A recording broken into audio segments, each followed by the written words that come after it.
Hello मेरे प्यारे बच्चों, स्वागत है आपका गुरुजी वाईटी चैनल पे। आशा करते होंगे कि आप सभी स्वस्थ होंगे और अपने पढ़ाई के प्रति जागरूक होंगे। तो इसी बीच मैं आपके लिए क्लास 10th का चैप्टर नंबर 6 जिसका नाम त्रिभुज है, जिसमें काफ़ी बच्चों को बहुत ज़्यादा प्रॉब्लम होता है, जिसमें मुख्य जो सवाल होता है, जो आए मतलब प्रतिवर्ष आते ही रहता है, जिसका नाम है थेल्स प्रमेय और थेल्स का विलोम और इससे रिलेटेड बहुत सारा सवाल हमको एग्ज़ाम में देखने के लिए मिलता है। तो यही सब सवाल को हम लोग करेंगे इस वीडियो में। आज बेसिकली इंट्रोडक्शन क्लास है और इंट्रोडक्शन क्लास के साथ-साथ मेरा ये आज ये फर्स्ट वीडियो है। आशा करते होंगे कि आपको ये वीडियो बहुत अच्छा लगेगा और सहायता के रूप में आप क्या कीजिएगा, अगर आपको वीडियो अच्छा लगेगा तो वीडियो को लाइक, कमेंट और शेयर कर दीजिएगा और सब्सक्राइब करना तो बिल्कुल मत भूलिएगा, ताकि इस तरह के और वीडियो आप तक पहुँच सके।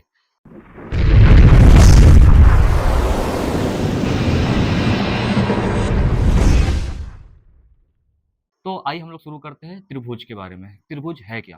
पहले हम बेसिक से जानने की कोशिश करेंगे कि त्रिभुज आखिर होता क्या है?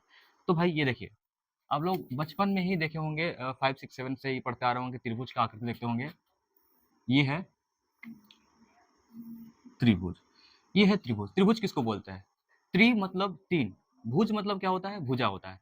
तो 3 ओर से बंद आकृति वाले बहुभुज को हम लोग क्या बोलेंगे? त्रिभुज बोलेंगे। ये देखिएगा, ये क्या है आपका? त्रिभुज ए, बी, सी। ठीक है? तो इंट्रोडक्शन क्लास है तो बेसिक से बात करेंगे, एकदम बिल्कुल बेसिक। जो भी कमज़ोर बच्चे हैं वो उनको भी ये समझ में आए कि भाई त्रिभुज आखिर होता क्या है? ठीक है? तो आइए हम लोग शुरू करते हैं। तो ये आपका त्रिभुज है। तो त्रिभुज में पहले त्रिभुज की परिभाषा को जानेंगे कि त्रिभुज की परिभाषा कहता क्या है, कि डेफिनिशन क्या कहता है कि 3 ओर से बंद आकृति को हम क्या कहते हैं? त्रिभुज कहते हैं। तो यहाँ पे हम लोग परिभाषा लिखने की कोशिश करेंगे। ठीक है? परिभाषा। ठीक है? परिभाषा क्या होता कहते हैं? किसको कहते हैं? कि 3 ओर से बंद आकृति को हम क्या बोलेंगे? त्रिभुज बोलेंगे। लिख दीजिए।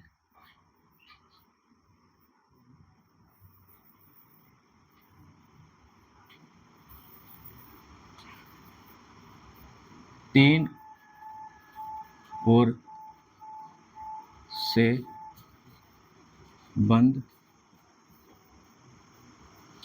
आकृति को त्रिभुज कहते हैं। ध्यान दीजिएगा, 3 ओर से बंद आकृति को क्या कहते हैं? हम लोग त्रिभुज कहते हैं।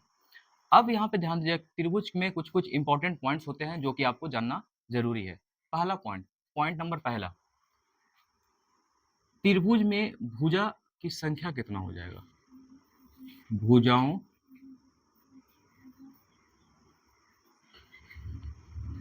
भुजाओं की संख्या। दूसरा पॉइंट,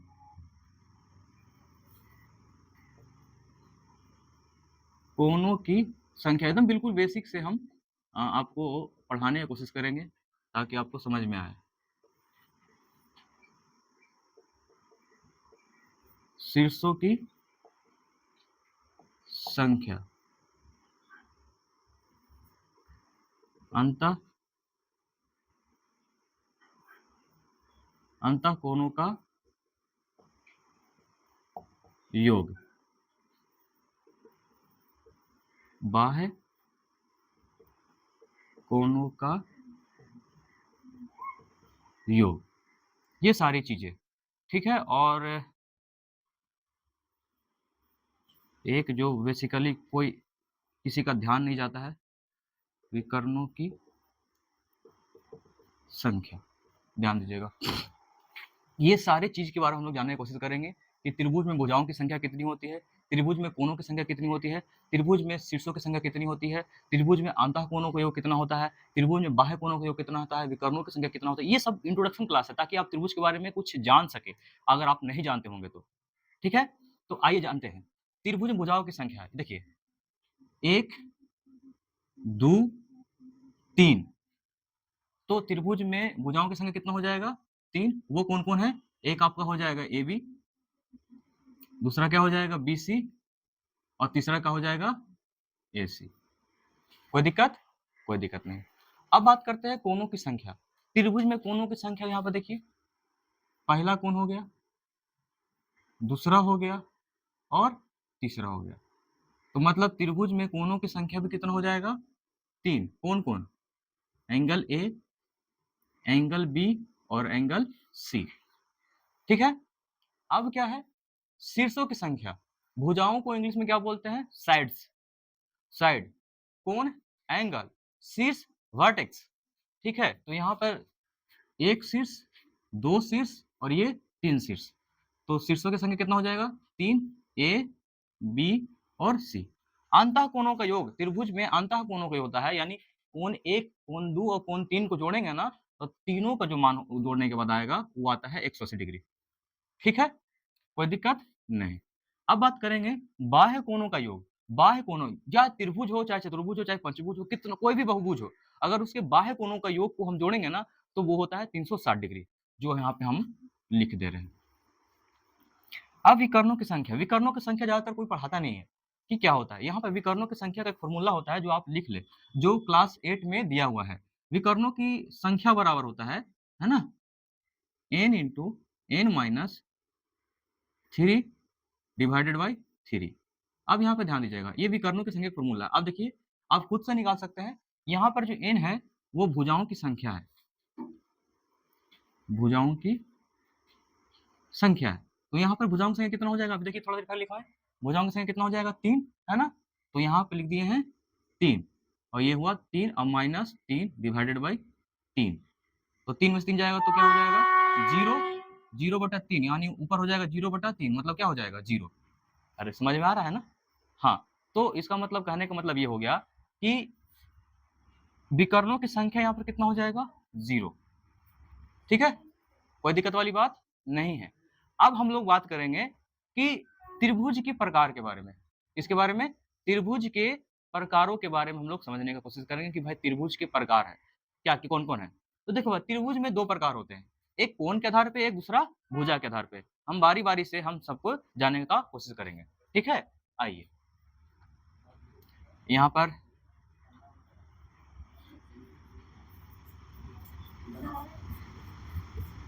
प्रकार के बारे में जानेंगे। पहला हो जाएगा कोण के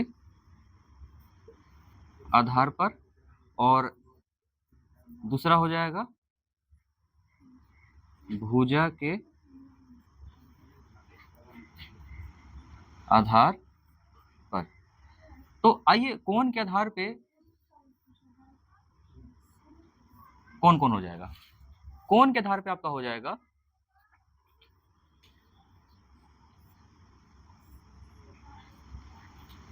पहला, दूसरा। कोण के आधार पे पहला हो जाएगा आपका, ध्यान दीजिएगा, न्यून कोण त्रिभुज। दूसरा, समकोण त्रिभुज। तीसरा,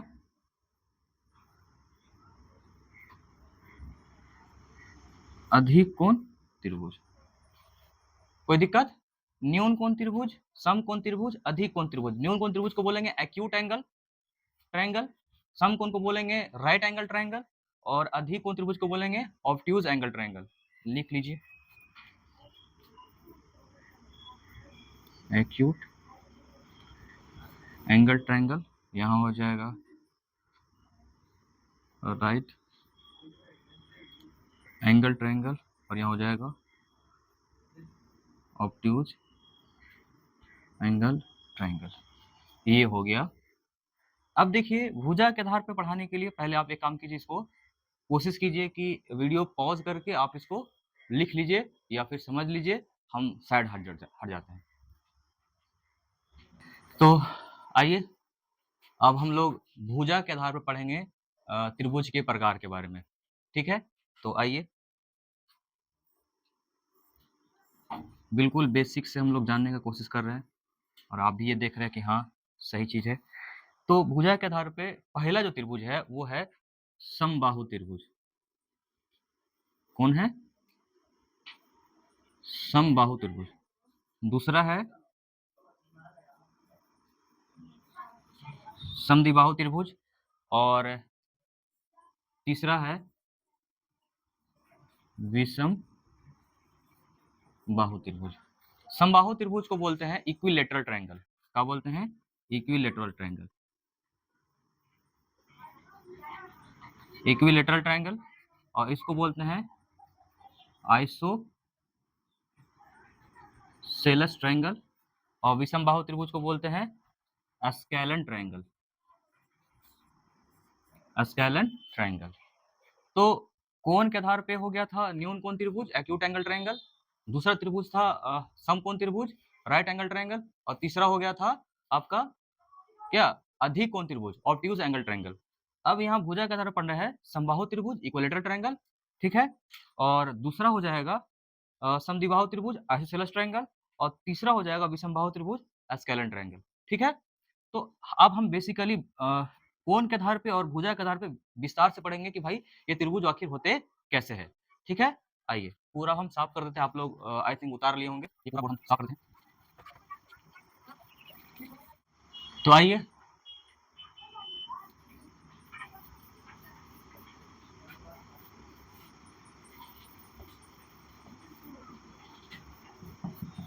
कोण के आधार पे त्रिभुज के प्रकार हम डिफिनेशन के साथ जानेंगे।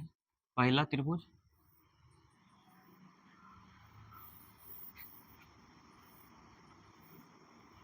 दूसरा,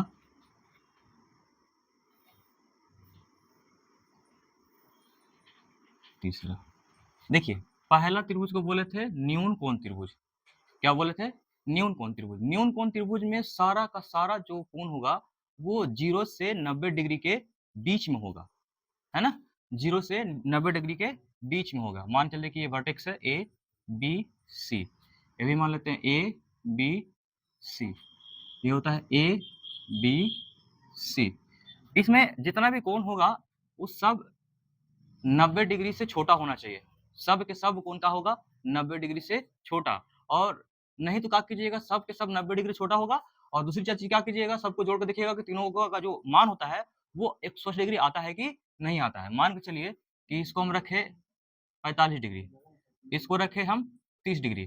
तो इसको जोड़ो और पता करो कि 180 डिग्री दोनों से घटा दो कितना बचता है। तो ये हो जाएगा 75 डिग्री, और इसको और बढ़ा देते हैं, यहाँ रख देते हैं 60 डिग्री। तो ये हो जाएगा 105 डिग्री, तो ये हो जाएगा 75 डिग्री, है ना। 5 5 10, 7 4 11, 17 1 18, हाँ 180 डिग्री। देखिए यहाँ पे कोण ए का मान जो है 45 डिग्री, जो 90 डिग्री छोटा हुआ है, और बी का जो मान है 60 डिग्री, वो 90 डिग्री से छोटा है। 75 डिग्री भी क्या है, 90 डिग्री छोटा है। इसका मतलब ये हुआ कि ये जो कोण है वो हो जाएगा आपका न्यून कोण त्रिभुज। मतलब कोण ए का मान जो है, ध्यान दीजिएगा, कोण ए का मान जो है वो 90 डिग्री से छोटा है। देख लीजिए कोण बी का भी जो मान है वो कितना है, 90 डिग्री से छोटा है। और कोण सी का भी जो मान है वो 90 डिग्री से छोटा ही है, ठीक है। अब ये आपका था क्या, न्यून कोण त्रिभुज। न्यून कोण त्रिभुज ये है आपका समकोण त्रिभुज। समकोण त्रिभुज में क्या कहता है कि एक कोण है ना, एक कोण जो है वो समकोण होना चाहिए। एक कोण जो है वो क्या होना चाहिए, समकोण होना चाहिए। जैसे समकोण का मतलब क्या कि एक कोण का मान 90 डिग्री होना चाहिए। ये जो है कोण बी क्या हो गया, समकोण। बाकी जो हो वो 90 डिग्री से छोटा ही ना होगा। कैसे छोटा होगा, कि एक तीनों कोण का अंतर कोण का योग कितना होता है, 180 डिग्री होता है। अब 180 डिग्री में ये तो खुद कितना है, 90 डिग्री हो गया, तो ये छोटा ही होगा ना। तो मान के चलिए कि 30 डिग्री हुआ, तो ये मान लीजिए कि 60 डिग्री हो गया, ठीक है। तो यहाँ पर कोण बी का हो गया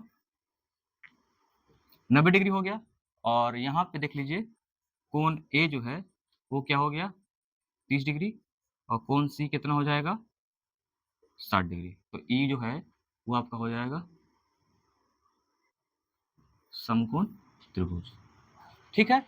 अधिकोण त्रिभुज में, अधिकोण त्रिभुज में क्या बोलेगा, अधिकोण त्रिभुज में ये बोलेगा कि एक कोण जो है वो 90 डिग्री से बड़ा और 180 डिग्री से छोटा होना चाहिए। मान के चलिए कि इसको मान लेते हैं हम कितना डिग्री, 120 डिग्री।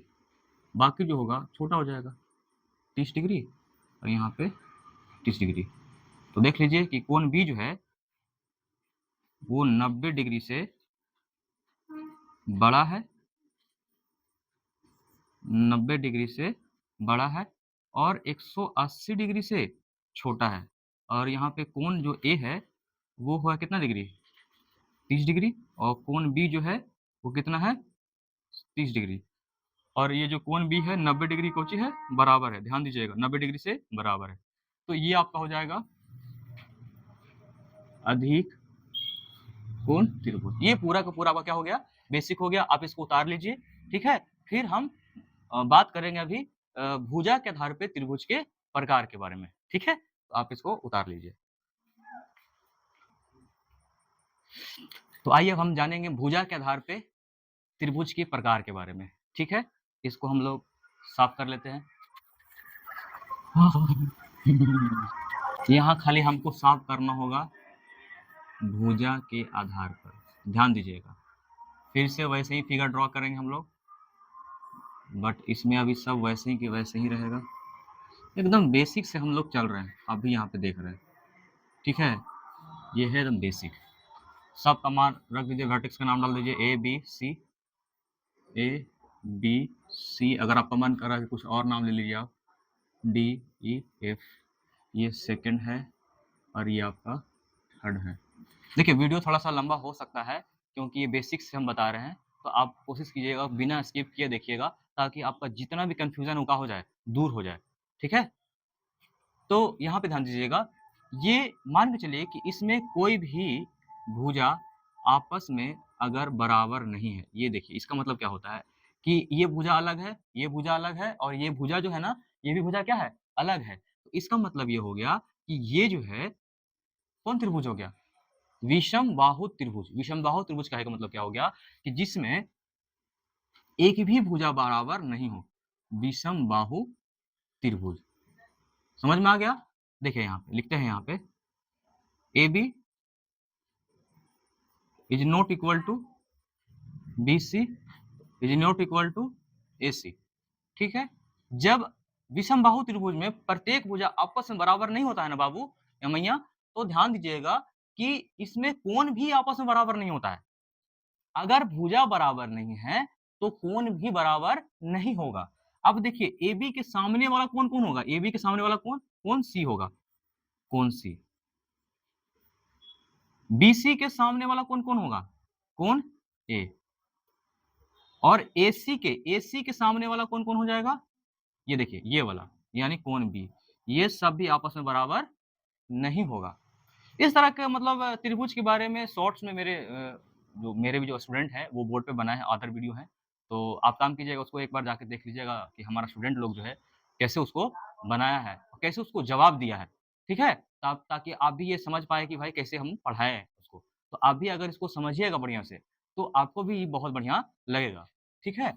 अब यहाँ पर ध्यान दीजिए, अब हम लोग बात करने वाले हैं सम द्वि बाहु त्रिभुज। सम मतलब क्या होता है, बराबर। द्वि मतलब क्या होता है, दो। और बाहु मतलब क्या हुआ, भुजा।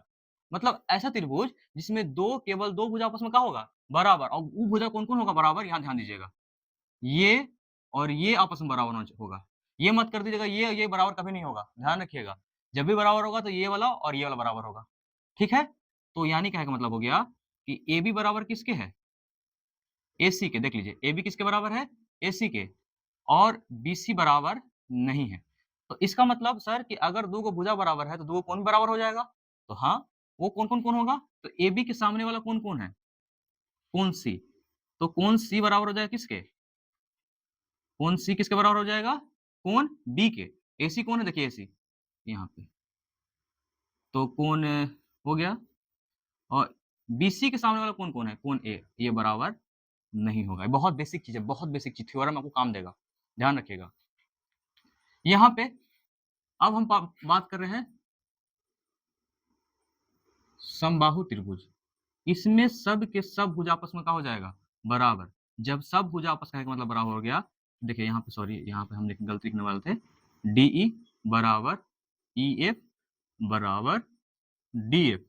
जब सब भुजा आपस में बराबर हो गया तो कोण भी आपस में क्या हो जाएगा, बराबर। ध्यान रखिएगा, DE के सामने वाला कोण, ऐसे मत कर दिए कोण D बराबर, ऐसे नहीं। ये जो भुजा है उसके सामने वाला डालिएगा कोण, DE के सामने वाला कोण कौन हो जाएगा, कोण F। EF के सामने वाला कोण कौन हो जाएगा, कोण D।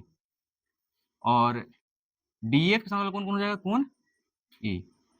तो इस तरह से हम लोग कोण के आधार पर पढ़े, त्रिभुज और भुजा के आधार पर पढ़े। ये बहुत बच्चों को समझ में नहीं आता है, ये बहुत क्रिटिकल, बहुत ज़्यादा बेसिक ये चीज़ है जो बच्चों को समझने की ज़रूरत है। ठीक है, अब हम लोग बात करेंगे, क्लास 10th में टॉपिक है समरूपता के बारे में है कि कोई भी त्रिभुज को हम समरूप कब कहेंगे। तो एक काम कीजिए, पहले आप इसको उतार लीजिए ताकि आपको ये बढ़िया से समझ में आ जाए। ठीक है, हाँ, बहुत बेसिक चीज़ है जो आपको बताया गया है। आपसे सहायता यही रहेगा कि आप भी थोड़ा कुछ मदद कर दीजिए। मेरा ये जो नया चैनल है, यूट्यूब चैनल है, आप उसको क्या कर दीजिएगा, सब्सक्राइब करना मत भूलिएगा। हम मिलते हैं, अब आगे प्रस्थान करते हैं समरूप क्या किसको कहते हैं। ठीक है, समरूपता की क्या वो कसौटी होता है वो भी हम बात करेंगे। तो पहले आप इसको क्या कर लीजिए, देख लीजिए, छाप लीजिए, इसको बढ़िया से उतार लीजिए। तो अब हम लोग बात करेंगे, थोड़ा समझने की कोशिश करेंगे सर्वांगसम त्रिभुज किसको कहते हैं और समरूप त्रिभुज किसको कहते हैं। सर्वांगसम त्रिभुज बेसिकली 9 क्लास में पढ़ना था, जो आप लोग पढ़ लिए होंगे। अगर नहीं पढ़े होंगे तो हम बता देंगे कि क्या होता है सर्वांगसम त्रिभुज। ठीक है, और समरूप त्रिभुज क्या होता है। सर्वांगसम त्रिभुज का मतलब क्या हो कि हूबहू सब कुछ मैच करे, आइडेंटिकल, दोनों के दोनों क्या हो, आइडेंटिकल। यहाँ पे ध्यान दीजिएगा, यहाँ पे लिखने की कोशिश करते हैं हम।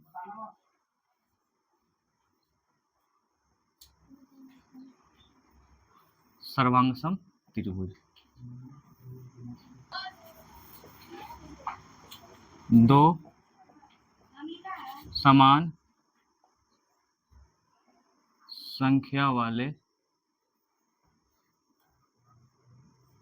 बहुभुज सर्वांग सम होंगे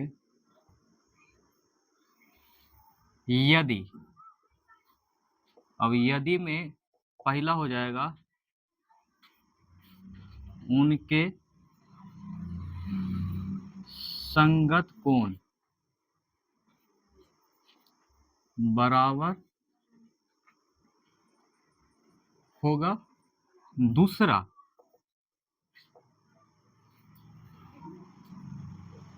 उसके संगत भुजा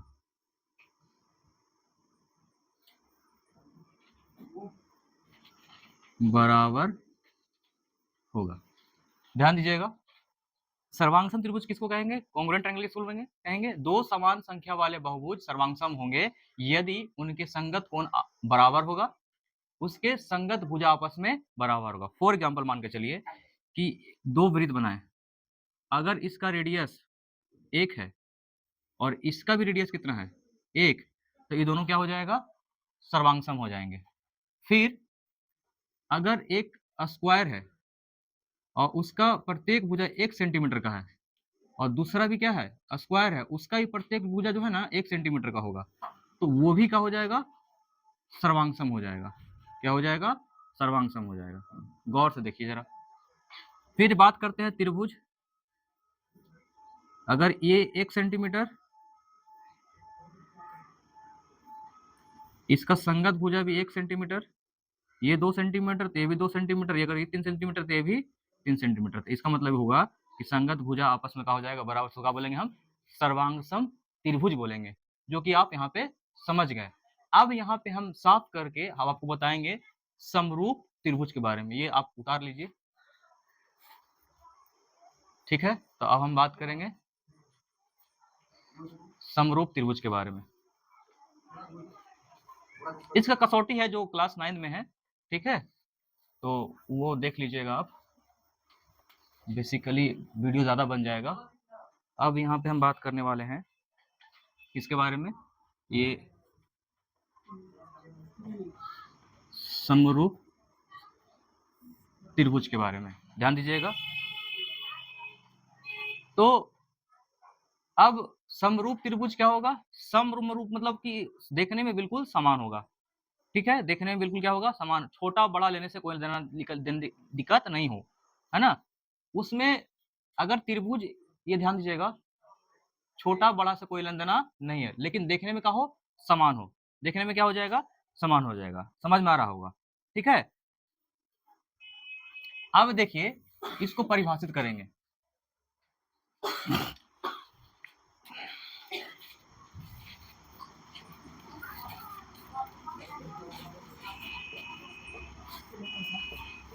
भुजाओं के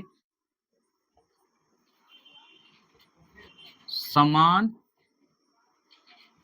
संख्या वाले दो बहुभुज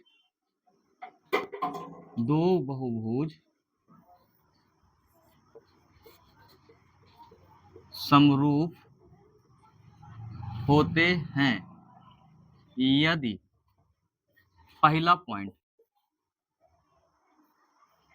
उनके उसके संगत कोण बराबर हो, उसके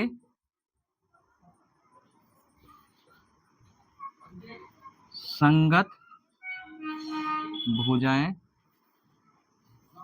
एक ही अनुपात, क्या रे भाई, एक ही अनुपात में, कहने का मतलब क्या हो, समानुपाती हो, समानुपात हो,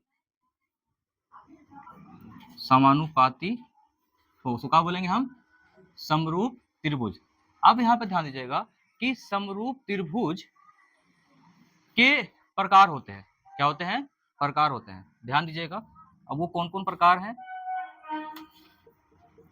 पहला आपका हो जाएगा एंगल एंगल एंगल, दूसरा हो जाएगा एंगल एंगल एंगल, और तीसरा जो हो जाएगा साइड एंगल साइड, और चौथा हो जाएगा साइड साइड साइड।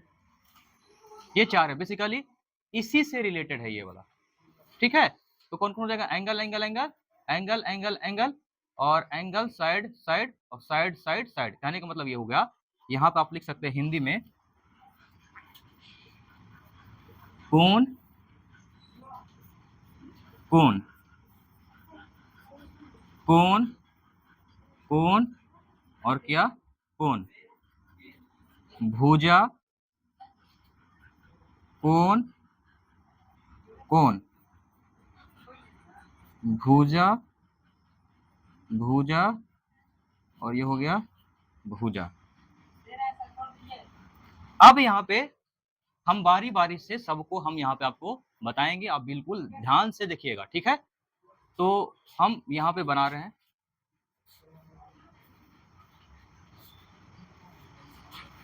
देखिएगा ध्यान से, ये है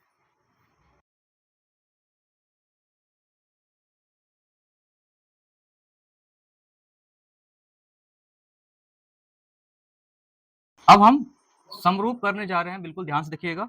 मान के चलिए इसको हम मान लेते हैं कोण 1, और इसको मान लेते हैं 2, ये हो गया 3, ये हो गया 4।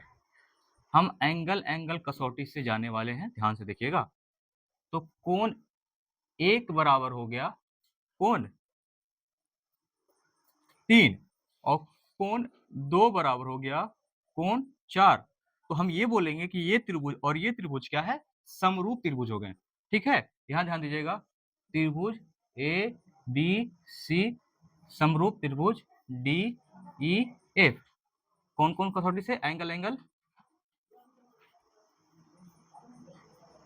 कसौटी से, देखिए हो गया।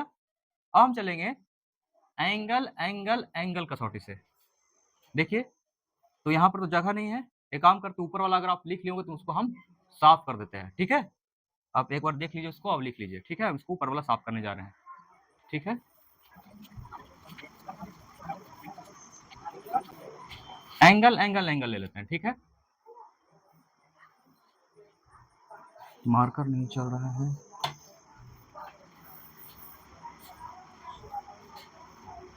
ये दो त्रिभुज ले लिए, सेम टू सेम, ये है ए, ये है बी, ये है सी, ये है डी, ये है ई, ये है एफ।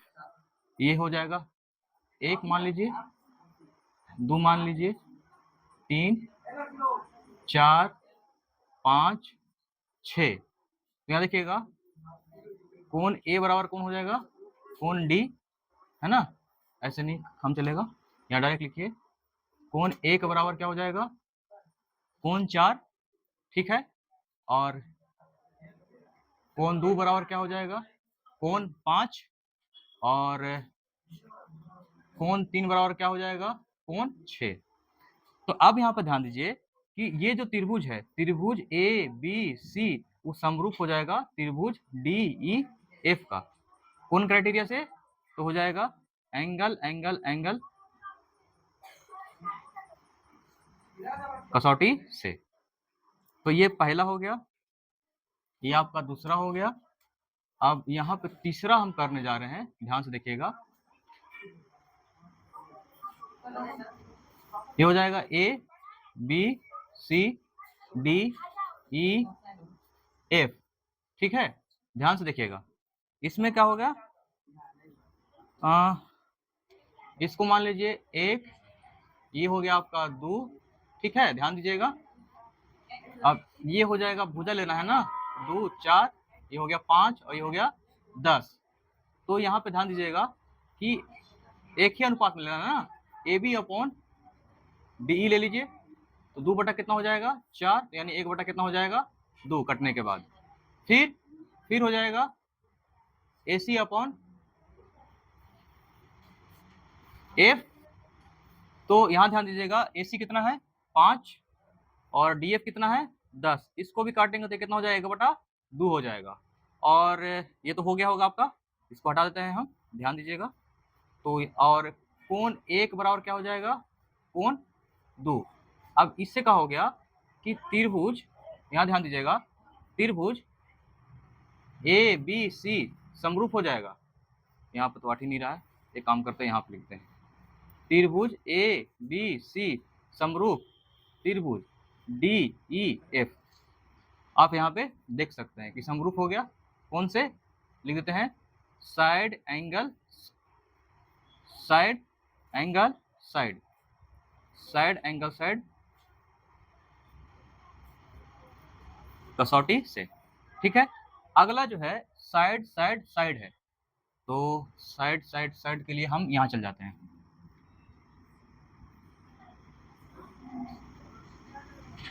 ये ले लेते हैं एक ऊपर और एक ले लेते हैं नीचे। इसका भी नाम होता है A B C D E F. ध्यान दीजिएगा, ये है रहा 2, इसको भी रख दी 4, ये 5, ये 10। एक काम करते इसको अब चेंज कर देते हैं। ध्यान दीजिएगा, अब एक ही अनुपात वाला देखना है ना, तो ए बी बटा डी ई। ए बी कितना है, ए बी आपका 2 है और डी ई कितना है 6।